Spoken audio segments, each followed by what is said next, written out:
Assalamualaikum semuanya.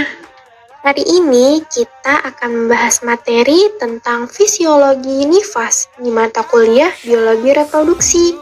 Semoga video pembelajaran hari ini mudah dipahami dan bermanfaat.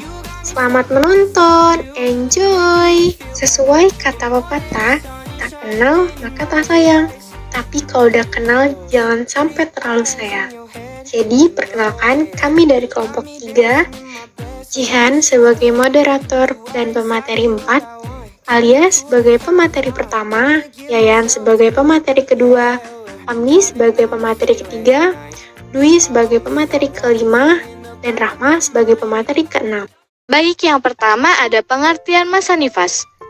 Untuk pengertian masa nifas atau puerperium adalah masa pulih kembali, mulai dari persalinan selesai sampai alat-alat kandungan kembali seperti hamil. Untuk lama masa nifas ini yaitu antara 6 sampai 8 minggu. Jadi pada masa nifas atau puerperium adalah setelah keluarnya plasenta sampai alat-alat reproduksi pulih seperti sebelum hamil. Dan secara normalnya, masa nifas ini berlangsung selama 6 sampai 40 hari. Akan tetapi, seluruh otot genitalia baru pulih kembali seperti sebelum ada kehamilan adalah dalam jangka waktu kurun 3 bulan. Periode pasca persalinan meliputi masa transisi kritis bagi ibu, bayi, dan keluarganya secara fisiologis, emosional, dan sosial. Sekian. Tahapan-tahapan masa nifas. Masa nifas ini dibagi menjadi 3 tahapan. Yang pertama itu puerperium dini atau immediate puerperium. Perkiraan waktunya yaitu 0 sampai 24 jam postpartum, yaitu masa kepulihan di mana ibu diperbolehkan untuk berdiri dan berjalan-jalan atau melakukan mobilitas, yaitu kemampuan seseorang untuk bergerak bebas, mudah, teratur, mempunyai tujuan, memenuhi kebutuhan hidup sehat, dan penting untuk kemandirian. Tahapan kedua itu ada puerperium intermedia atau early puerperium. Waktunya itu antara 1 sampai 7 hari postpartum, yaitu masa kepulihan menyeluruh dari organ reproduksi selama kurang lebih 6 sampai 8 minggu.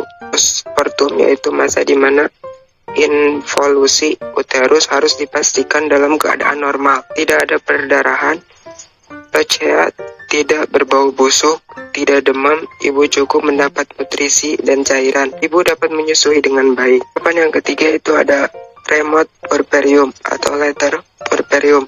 Waktunya itu 1 sampai 6 minggu postpartum. Waktu yang diperlukan untuk pulih dan sehat kembali dalam keadaan sempurna. Terutama ibu apabila ibu selama hamil atau waktu persalinan mengalami komplikasi. Selanjutnya ada perubahan fisiologi pada masa nifas. Nah, pada saat wanita ini sedang mengalami masa nifas, itu sistem tubuh ibu akan kembali beradaptasi untuk menyesuaikan dengan kondisi postpartum.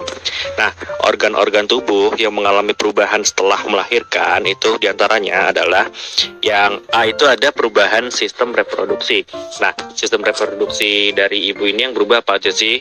Yang pertama itu ada uterus. Nah, involusi itu merupakan suatu proses kembalinya uterus pada kondisi sebelum hamil. Jadi nanti setelah melahirkan dan lagi masa nifas itu uterus akan kembali ke bentuknya semula. Perubahan ini tuh bisa diketahui dengan melakukan pemeriksaan palpasi untuk meraba di mana dinding fundus uterinya. Kemudian yang kedua itu ada lokea. Nah, lokea ini tuh ekskresi cairan rahim selama masa nifas. Nah, kalau lokea ini berbau amis atau anyir dengan volume yang berbeda-beda pada tiap wanita, itu akan menandakan adanya infeksi. Nah, lokea ini juga punya perubahan warna dan volume karena adanya proses involusi. Kemudian yang ketiga itu ada perubahan pada vagina. Nah, vagina dan vulva ini akan mengalami penekanan serta pergangan yang sangat besar selama proses melahirkan. Nah, beberapa hari sesudah itu organ ini dua-duanya bakal dalam keadaan kendur kan. Nah, setelah 3 minggu, kedua organ ini akan kembali dalam keadaan semula seperti tidak hamil. Kemudian yang keempat itu ada perubahan perineum. Nah, segera setelah melahirkan tuh perineum jadi kendur karena sebelumnya terenggang oleh tekanan bayi yang bergerak maju. Pada postpartum hari kelima, perineum sudah bisa kembali sebagai tonusnya, sekalipun bakal tetap lebih kendur dari sebelum hamil keadaannya. Kemudian perubahan yang kedua atau yang B itu ada perubahan pada sistem pencernaan. Nah, biasanya ibu yang hamil ini akan mengalami konstipasi setelah persalinan. Hal ini tuh bisa terjadi karena pada waktu melahirkan, alat pencernaan itu bakal mendapat tekanan yang menyebabkan kolon jadi kosong. Dan pengeluaran cairan yang berlebihan pada waktu persalinan, kurangnya asupan makan, hemoroid, dan kurangnya aktivitas tubuh yang memadai untuk nantinya akan melahirkan. Kemudian yang C itu ada perubahan sistem perkemihan. Nah, setelah proses persalinan berlangsung nih, biasanya ibu itu akan sulit buang air kecil dalam 24 jam pertama. Nah, penyebabnya itu bisa dari spasmus sphincter dan edema leher kandung kemih setelah mengalami kompresi atau tekanan antara kepala janin dan tulang pubis selama persalinan berlangsung. Kemudian yang D itu ada perubahan sistem muskuloskeletal. Nah, otot-otot uterus ini bakal berkontraksi segera setelah partus. Pembuluh darah yang berada di antara anyaman otot uterus akan terjepit. Nah, hal ini tuh bakal menghentikan pendarahan. Ligamen-ligamen, diafragma pelvis, serta fascia yang meregang pada waktu persalinan secara berangsur-angsur itu bakal menjadi ciut dan pulih kembali. Biasanya hal ini terjadi selama 6-8 minggu setelah persalinan. Dan itu ada perubahan sistem kardiovaskular. Setelah persalinan, Sun akan tiba-tiba menghilang. Nah, volume darah ini bakal bertambah sehingga akan menimbulkan dekompensasi kordis pada penderita Vitum cordia. Nah, hal itu bisa diatasi ya dengan mekanisme kompensasi dengan timbulnya hemokonsentrasi. Jadi volume darah ini bakal kembali seperti sedia kala. Kemudian yang F ini yang terakhir ada perubahan tanda vital. Nah, tanda vital ini apa aja sih? Pada masa nifas yang pertama ada suhu badan. Nah, dalam 24 jam pertama itu suhu badan akan naik sedikit menjadi 37,50 sampai 38 derajat Celcius akibat dari kerja keras waktu melahirkan, kehilangan cairan, kelelahan. Kemudian yang kedua itu ada nadi. Nah, denyut nadi normal pada orang dewasa itu umumnya 60 sampai 80 kali per menit kan. Nah, denyut nadi setelah melahirkan ini biasanya akan lebih cepat hingga melebihi 100 kali per menit. Nah, hal yang harus dihindari ini kemungkinan dehidrasi, infeksi, atau pendarahan postpartum. Yang ketiga itu ada tekanan darah. Nah, tekanan darah ini biasanya nggak berubah. Kemungkinan tekanan darah itu akan lebih rendah setelah ibu melahirkan karena ada pendarahan kan. Dan yang keempat ini ada pernafasan. Keadaan pernafasan ini selalu berhubungan dengan keadaan suhu dan denyut nadi. Nah, bila suhu nadinya itu nggak normal, pernafasan juga bakal nggak normal kan karena saling mengikuti. Kecuali apabila ada gangguan khusus pada saluran nafas. Bila pernapasan pada masa postpartum ini lebih cepat, kemungkinan ada tanda-tanda shock. Nah, sekian materi dari saya. Selanjutnya, ada personal hygiene masa nifas. Apa sih itu? Jadi, ini merupakan suatu tindakan untuk memelihara kebersihan dan kesehatan seseorang untuk menjaga kesejahteraan fisik dan psikisnya. Nah, biasanya ibu postpartum itu sangat rentan terhadap infeksi. Oleh karena itu, kebersihan diri sangat penting dijaga untuk mencegah terjadinya infeksi. Kemudian, ada beberapa perawatan personal hygiene. Yang pertama, ada perawatan perineum. Jadi, untuk ibu postpartum harus mengerti untuk membersihkan daerah sekitar vulva terlebih dahulu. Caranya gampang banget. Cuma dari depan ke belakang, kemudian membersihkan daerah sekitar anus. Cara tersebut dibersihkan dengan sabun yang lembut minimal sehari sekali. Hal tersebut dilakukan setelah buang air besar atau buang air kecil. Perineum dibersihkan secara rutin. Selain itu, si ibu juga harus memahami tentang jumlah, warna, dan bau lochea, sehingga apabila ada kelainan dapat diketahui secara dini. Sarankan ibu untuk mencuci tangan dengan sabun dan air sebelum dan sesudah membersihkan daerah kelaminnya. Apabila si ibu mempunyai luka episiotomi atau laserasi, sarankan kepada si ibu untuk menghindari menyentuh daerah luka tersebut. Selanjutnya, yang kedua, perawatan payudara. Bagi ibu postpartum, melakukan perawatan payudara itu penting, yaitu dengan menjaga payudara tetap bersih dan kering, terutama pada bagian puting susu dengan menggunakan bra yang menyongkong payudara. Cara yang dapat dilakukan dengan mengoleskan kolostrum atau ASI yang keluar pada sekitar puting susu sebelum dan sesudah menyusukan. Nah, apabila payudara terasa nyeri, dapat diberikan paracetamol 1 tablet setiap 4-6 jam. Sekian, terima kasih. Selanjutnya yaitu penyembuhan luka. Penyembuhan luka menurut Boyle adalah proses penggantian dan perbaikan fungsi jaringan yang rusak. Pada umumnya, masa nifas cenderung berkaitan dengan proses pengembalian tubuh ibu ke kondisi sebelum hamil, dan banyak proses diantaranya yang berkenaan dengan proses involusi uterus, disertai dengan penyembuhan pada tempat plasenta, termasuk iskemia dan autodisis.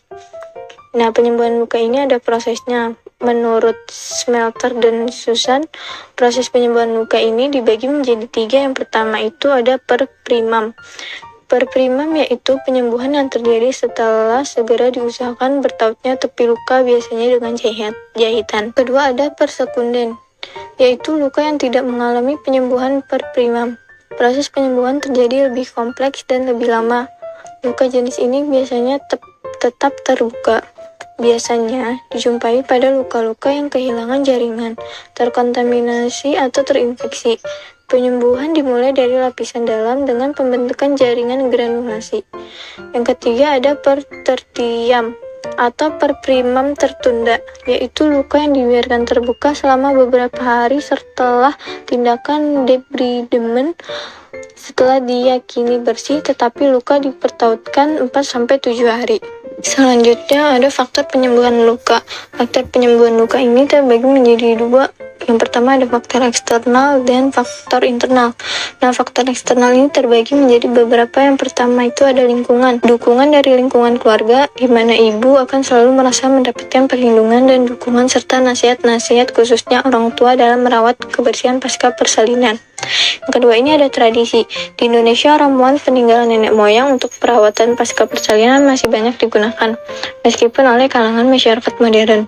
Misalnya untuk perawatan kebersihan genital, masyarakat tradisional menggunakan daun sirih yang direbus dengan air kemudian dipakai untuk cebok. Yang ketiga ada pengetahuan. Pengetahuan ibu tentang perawatan pasca persalinan sangat menentukan lama penyembuhan luka pada perineum. Apabila pengetahuan ibu kurang, terlebih masalah kebersihan, maka penyembuhan luka pun akan berlangsung lama. Nah, selanjutnya itu ada sosial ekonomi. Pengaruh dari kondisi sosial ekonomi ibu dengan nama penyembuhan perineum adalah keadaan fisik dan mental ibu dalam melakukan aktivitas sehari-hari pasca persalinan. Jika ibu memiliki tingkat sosial ekonomi yang rendah, bisa jadi penyembuhan luka perineum berlangsung lama karena timbulnya rasa malas dalam merawat diri. Nah, selanjutnya ada penanganan tugas. Pada saat persalinan, pembersihannya harus dilakukan dengan tepat oleh penanganan tugas kesehatan. Hal ini merupakan salah satu penyebab yang dapat menentukan lama penyembuhan luka perineum. Nah, yang selanjutnya ada kondisi ibu. Kondisi kesehatan ibu baik secara fisik maupun mental dapat menyebabkan lama penyembuhan.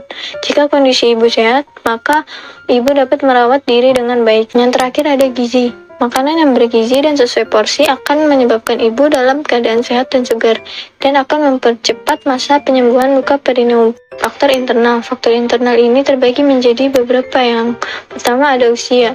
Penyembuhan luka lebih cepat terjadi pada usia muda daripada orang tua.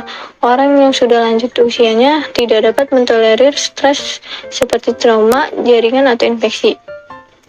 Yang kedua ada penanganan jaringan. Penanganan yang kasar menyebabkan cedera dan memperlambat penyembuhan. Yang ketiga ada hemoragi. Akumulasi darah menciptakan ruang rugi juga sel-sel mati yang harus disingkirkan. Area menjadi pertumbuhan untuk infeksi. Yang selanjutnya ada hipovolemia. Volume darah yang tidak mencukupi mengarah pada vasokonstriksi dan penurunan oksigen dan nutrien yang tersedia untuk penyembuhan luka. Yang selanjutnya ada defisit nutrisi. Sekresi insulin dapat dihambat sehingga menyebabkan glukosa darah meningkat. Dapat terjadi penipisan protein kalori. Yang terakhir ada personal hygiene. Personal hygiene atau kebersihan diri yang tidak baik dapat memperlambat penyembuhan. Hal ini dapat menyebabkan adanya benda asing seperti debu dan kuman. Sekian materi dari saya, terima kasih. Selanjutnya ada materi dari saya yaitu ruang lingkup perawatan perineum, yang dimana ruang lingkup ini tujuan untuk pencegahan infeksi organ-organ reproduksi yang disebabkan oleh masuknya mikroorganisme yang masuk melalui vulva yang terbuka atau akibat dari perkembangbiakan bakteri pada pembalut. Berikut ada waktu-waktu untuk perawatannya, yaitu pada saat mandi, di mana ibu saat nifas pasti melepas pembalut. Setelah terbuka, maka terjadi kontaminasi bakteri pada cairan yang tertampung pada pembalut. Untuk itu, maka perlu dilakukan penggantian pembalut. Demikian pula pada perineum ibu, untuk itu diperlukan pembersihan perineum. Terus selanjutnya ada setelah buang air kecil. Pada saat setelah buang air kecil, terjadi kontaminasi air seni pada rektum, akibatnya dapat memicu pertumbuhan bakteri pada perineum. Untuk itu diperlukannya pembersihan perineum. Selanjutnya ada setelah buang air besar, yang dimana pada saat buang air besar ini diperlukan pembersih sisa-sisa kotoran di sekitar anus untuk mencegah terjadinya kontaminasi bakteri pari-anus ke perineum yang letaknya bersebelahan. Maka diperlukan proses pembersihan anus dan perineum secara keseluruhan. Sekian pembahasan pada materi hari ini, kurang lebihnya mohon maaf. Wassalamualaikum.